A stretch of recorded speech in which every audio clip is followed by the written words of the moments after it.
বাংলাদেশের যে চলমান রাজনীতি সেখানে সাবেক প্রধানমন্ত্রী শেখ হাসিনাকে নিয়ে আলোচনা কোনো অবস্থাতেই থামানো যাচ্ছে না।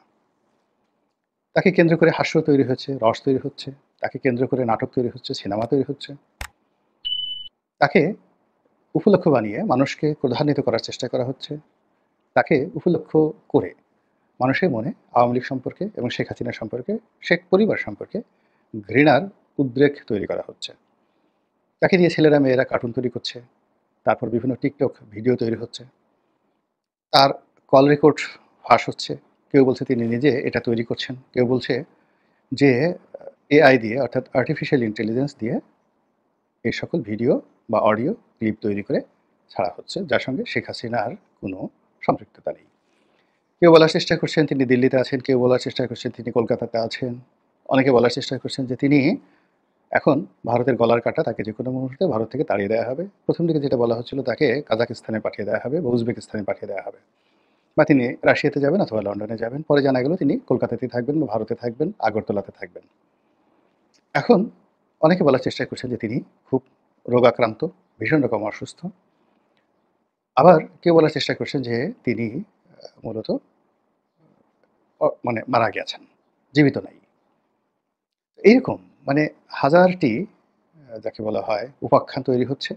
এরই মধ্যে তিনি তার যে দল আওয়ামী লীগের যে ফেসবুক পেজ আছে সেখানে তিনি তার নেতাকর্মীদের সঙ্গে বৈঠক করছেন এবং সেখানে তিনি তার চেহারা দেখাচ্ছেন না, অডিওতে তিনি কথা বলছেন। অনেকে এটা নিয়েও কটাক্ষ করার চেষ্টা করছে যে তার মন ভালো না, তার চেহারা ভালো না। এই সময়টিতে তার চেহারা ভেঙে গেছে, গাল ভেঙে গেছে এবং তাকে দেখলে এখন মনে হবে যে একটা মৃত লাশ। তো এজন্য তার এই বীভৎস চেহারা তিনি দেখাতে চাচ্ছেন না। তিনি বাংলাদেশে যখন ছিলেন তিনি যথেষ্ট বুড়ো হয়ে গেছিলেন। তো সেখানে ক্ষমতায় থাকার কারণে কি হতো, তাকে সাজানো হতো। তারপরে তিনি ভালো শাড়ি পরতেন, মেকআপ ম্যান ছিলেন, ডাক্তার ছিলেন, বৈদ্য ছিলেন, কবিরাজ ছিলেন। তো সব মিলিয়ে তাকে একটা শক্তিশালী আয়রন লেডি রূপে জনগণের সম্মুখে উপস্থাপন করা হতো। কিন্তু এখন যেহেতু তিনি কার্যত গৃহবন্দী অবস্থায় আছেন, সেখানে তার মন ভালো নেই, শরীর ভালো নেই। ফলে একটি ৮০ বছর বয়সী রমণীর যেরকম চেহারা হওয়া উচিত, তার চেয়েও তার চেহারাটা খারাপ হয়ে গেছে এবং ওই দৃশ্য, ওই চেহারা যদি আওয়ামী লীগের নেতাকর্মী দেখেন বা দেশবাসী দেখেন, তাহলে আওয়ামী লীগের নেতাকর্মীদের দুঃখে তাদের প্রাণ ওষ্ঠাগত হয়ে যাবে। আর তার বিরোধী পক্ষ যারা আছে, তারা আনন্দে লাফাতে থাকবে এবং এই কারণেই শেখ হাসিনা তার চেহারাটা দেখাচ্ছেন না। তো এরকম যদি শেখ হাসিনাকে নিয়ে আমি বিভিন্ন কথাবার্তা বলি, হাজারটি কথা আপনাদেরকে বলা যাবে। এই কথার মূল উপলক্ষ হলো যে তিনি বাংলাদেশের রাজনীতিতে অতি গুরুত্বপূর্ণ ব্যক্তি। আর সেই অতি গুরুত্বপূর্ণ ব্যক্তির কারণেই আমরা আমাদের দৈনন্দিন জীবনে যা কিছুই করছি, একটিবারের জন্য আওয়ামী লীগকে বাদ দিতে পারছি না এবং একটিবারের জন্য শেখ হাসিনাকে আমরা ভুলতে পারছি না। তাকে আমরা যে গালি দিচ্ছি মূলত ভালোবেসে গালি দিচ্ছি অথবা ভয় পেয়ে গালি দিচ্ছি। অথবা তার আক্রমণ থেকে নিজেদেরকে দূরে রাখার জন্য গালি দিচ্ছি। এই হলো বাস্তবতা। তো এরই মধ্যে কিছু, কিছু বক্তব্য বাংলাদেশে যথেষ্ট কৌতুক তৈরি করে এবং সেটা কখনো শেখ হাসিনার বক্তব্য, কখনো সরকারের বক্তব্য, কখনো যাকে বলা হয় আ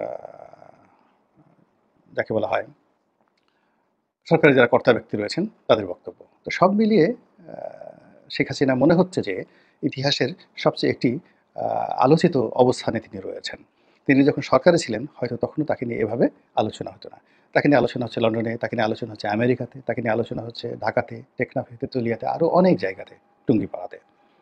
তো এরকম একটি আলোচনা হলো যে শেখ হাসিনা গুলির নির্দেশ দিয়েছিলেন, এরকম একটা টেলিফোনের যে সংলাপ, এটি ভাইরাল হয়েছে। তিনি সামরিক বাহিনীর কর্তাদেরকে অথবা পুলিশ কর্তাদেরকে অথবা র্যাব কর্তাদেরকে আমি শুনিনি। হালকা একটু শুনেছি। পরিপূর্ণটা শোনা হয়নি। এটা শোনার রুচিও নেই, অভিজ্ঞানও নেই, প্রয়োজনও নেই। বরং এগুলো শোনাটা আমার কাছে একটা যাকে বলা হয় মানসিক বিকৃতি মনে হচ্ছে।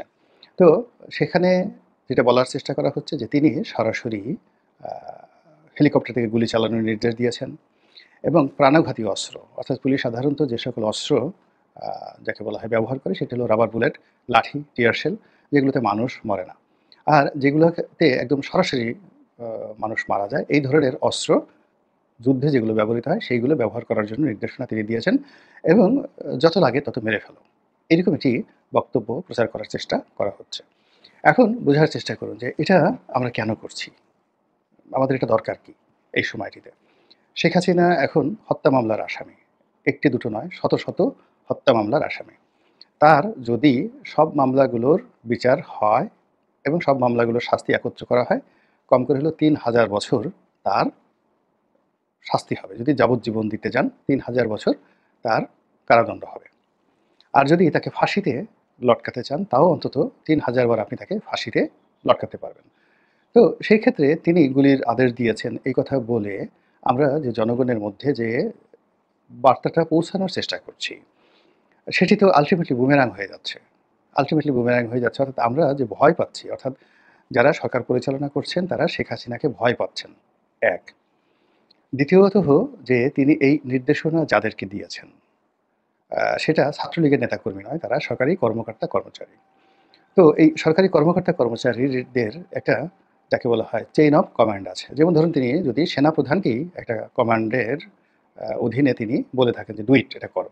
তো সেনাপ্রধান তার সেকেন্ড ইন কমান্ডকে বলেছেন। সেকেন্ড ইন কমান্ড কি করেছেন তিনি, তার যে রিজিওনাল কমান্ডার বা কোর কমান্ডার যাকে বলা হয় তাকে বলেছেন। তারপরে কোর কমান্ডার কি করেছেন, ব্রিগেড কমান্ডকে বলেছেন, মানে কোর কমান্ডার বা ডিভিশনাল কমান্ডার, যেটাকে জিওসি বলা হয়। তো সেই জিওসি বলেছেন ব্রিগেড কমান্ডকে। ব্রিগেড কমান্ড হুকুম করেছেন ফিল্ড কমান্ডকে, লেফটেন্যান্ট কর্নেলকে। ফিল্ড কমান্ড লেফটেন্যান্ট কর্নেল তিনি যেটা মাঠে দায়িত্বরত রয়েছে, অর্থাৎ ফিল্ডের লেফটেন্যান্ট কর্নেল যিনি আছেন তিনি দেখা গেল যে তাঁবুতে বসে বা অফিসে বসে তিনি অপারেশন পরিচালনা করেন, কিন্তু মাঠে ক্যাপ্টেন বা যারা মেজর র্যাঙ্কে আছেন তারা এই তাদের যাকে বলা হয় ব্যাটালিয়ন কমান্ডার যিনি আছেন তার বক্তব্য তিনি পালন করেন। আবার তার সেই বক্তব্য যদি যারা কার্যকর করেন তারা হলেন একদম সেনাবাহিনীর সিপাহী পর্যায়ের যাদের হাতে অস্ত্র থাকে তারা। তাহলে এখন আপনি এই যে শেখ হাসিনা হুকুম দিয়েছেন, শেখ হাসিনা সেই হুকুমটা যেহেতু বাস্তবায়িত হয়েছে, এই বাস্তবায়নের সঙ্গে লাখ লাখ রাষ্ট্রীয় কর্মকর্তা কর্মচারী জড়িত। আপনি কাকে রেখে কাকে বিচার করবেন? যদি পালের গোদাকে ধরেন, শেখ হাসিনাকে একা ধরেন, একা বিচার করেন, রাষ্ট্রকে সংহত রাখতে চান, তাহলে এই বিষয়গুলো নিয়ে নাড়াচাড়া করাটা বুদ্ধিমানের কাজ নয়।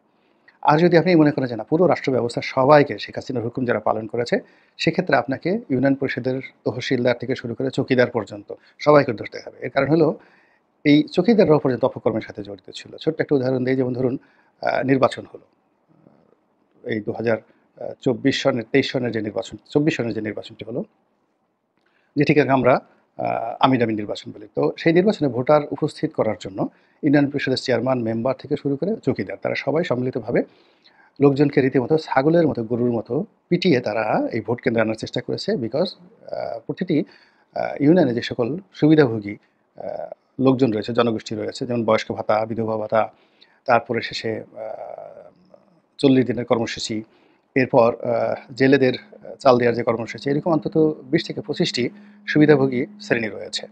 তো এই যারা এই সুবিধাগুলো গ্রহণ করেন তাদের সবাইকে বাধ্য করা হয়েছে ভোট কেন্দ্রে আসার জন্য। এখন আপনি যারা ভোট দিয়েছে তাদেরকেও তো আপনার মারতে হবে যে তোমরা এত খারাপ, মাত্র ২০ কেজি চালের জন্য তোমরা একটা অবৈধ সরকারকে ভোট দিয়েছো, চলো তোমাদেরকে শাস্তি দেই। তো এভাবে আসলে যত উইন্ডো বাড়াবেন, যত ফ্রন্ট বাড়াবেন, তত বেসিক্যালি আপনি বিপদ এবং বিপদের পদে পড়বেন, এবং যাদেরকে আপনি টার্গেট করবেন, হয়তো আপনি টার্গেট না বুঝেই করছেন, তারা আলটিমেটলি সবাই শেখ হাসিনার পক্ষে চলে যাবে।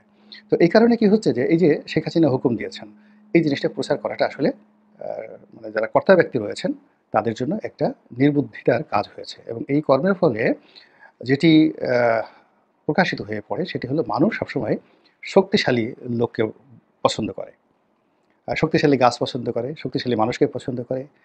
তারা তাদের কাছে যায় না। আমরা যেমন দেখা যদি বলা হয় যে ঠিক আছে একটা রয়্যাল বেঙ্গল টাইগার, একটা রয়্যাল বেঙ্গল টাইগার তাকে প্রশংসা করার কিচ্ছু নেই, প্রচণ্ড হিংস্র, কাছে গিয়ে দেখবেন প্রচণ্ড দুর্গন্ধ আসে, এত দুর্গন্ধ আসে, এবং এ যদি আপনাকে একটা চুম্বন করে বা তার জিহ্বা দিয়ে যদি আপনাকে যাকে বলা হয় একটা লেহন করে, চাটা দেয়, আপনার চামড়া উঠে যাবে। আপনারা জানেন যে বাঘের যে জিহ্বা, এটা এতটা ধারালো যে কোনো ওয়ালে যদি বাঘ চাটে, ওয়ালের প্লাস্টার পর্যন্ত খসে পড়ে, এতটা শক্তিশালী, এতটা ধারালো। তো তারপরে আমরা সেই বাঘকে কী বলি? বাঘ মামা বলি। সিংহকে কী বলি? সিংহ মামা বলি।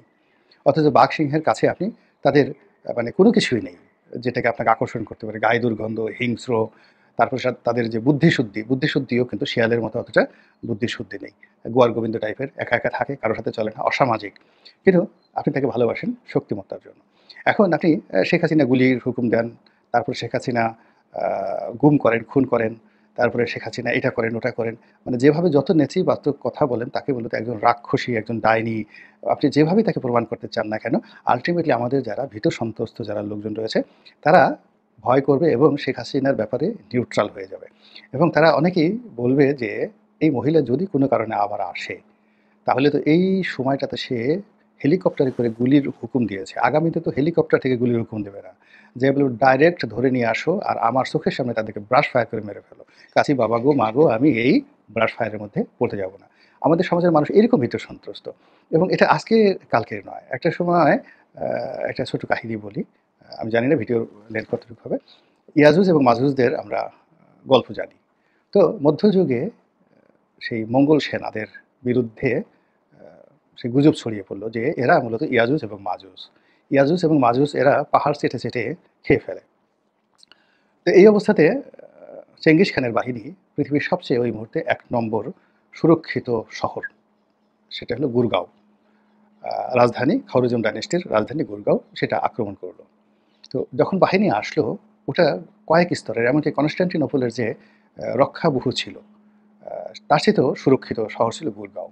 তো এখন এত বড় ৩ স্তর ৪ স্তরের দেয়ালের মধ্যে থেকে, এবং একেকটা দেয়ালের যে স্তর, এটা সেই যাকে বলা হয় গ্রেট ওয়ালের মতো। অর্থাৎ ৩ থেকে ৪ জন ঘোড়া নিয়ে সেই দেয়ালের উপর দিয়ে যেতে পারে। এরকম যদি ৩টি দেয়াল থাকে পাশাপাশি, সেই দেয়ালের মধ্যে যদি ১০ লাখ অধিবাসী বসবাস করে, তারা যদি ইয়াজুজ মাজুজের ভয়ে কাঁপতে থাকে যে ওই বাহিনী তারা ওয়াল চেটে, চেটে দেয়াল চেটে, চেটে এই সমস্ত দেয়াল খেয়ে ফেলতে পারবে। তো এই ইয়াজুজ মাজুজ আসছে এই ভয়ে সেই খাওয়ারিজম ডাইনেস্টির যারা অধিবাসী, যারা লোকজন, তারা বলতে গেলে কোনো যুদ্ধই করে নাই এই মঙ্গলদের বিরুদ্ধে। তো এরকম মানুষ আসলে ভয় পেতে ভালোবাসে, মানুষ কাঁদতে ভালোবাসে, মানুষ দুঃখ পেতে ভালোবাসে। মানুষকে আপনি যত বেশি তুচ্ছ তাচ্ছিল্য যাকে করবেন, ও তত বেশি আপনার প্রতি যাকে বলা হয় আগ্রহান্বিত হবে। আপনি যার বিরুদ্ধে যত বেশি অপপ্রচার চালাবেন, ও তত বেশি নায়ক হয়ে যাবে। এখন এই যে শেখ হাসিনা গুলি করেছেন, ইত্যাদি করেছেন, এই সমস্ত কথা বলে মূলত তাকে আরও কিংবদন্তির নায়িকা বানিয়ে দেওয়া হচ্ছে বলে আমি মনে করি। আল্লাহ আমাদের সবাইকে বোঝার, জানার, অনুধাবন করার এবং সে অনুযায়ী কর্ম করার তৌফিক এনায়েত করুন। আসসালামু আলাইকুম ওয়া রাহমাতুল্লাহি ওয়া বারাকাতুহু।